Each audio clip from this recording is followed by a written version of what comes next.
Okay, Terra Firma tsaka TNT. So, dito makikita na kapag ka ang malalakas na team sa PBA ay masama ang laro as a unit or as a team, yung kalaban nila ang malas. At syempre, kasama sa basketball o kahit sa ang team sport na minsan dikit na dikit ang panalo, dikit-dikit din ang talo.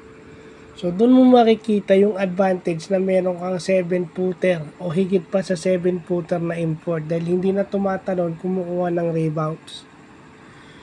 So, naseset dahil sa kumukuha siya ng rebounds, pag nagmintis yun, wala nang tsansa yung tumira dahil sa kalaban na yun, sa TNT na yung bola.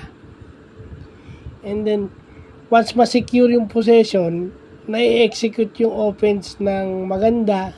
Yun yung maganda ron eh. Pag nakuha yung rebounds, hindi lang additional possessions yun. Nakakakuha ng rhythm yun. Kasi, yung may hawak ng bola can dictate. Gusto ba nilang mabilis o gusto nilang dahan-dahan. At saka they can go to ball immediately. Whether sa post-up or whether facing up the basket.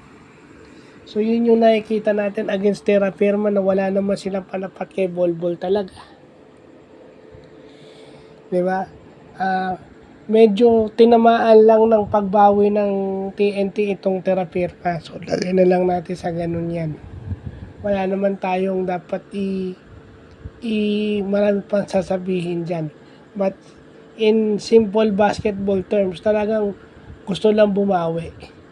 So, ginamit nila yung pinaka-advantage nila. Kasi sometimes, pag meron kang ganun ka-dominate na import, masama ang laro mo. So, ano gagawin mo next game? So, lagay na lang natin sa ganun yan.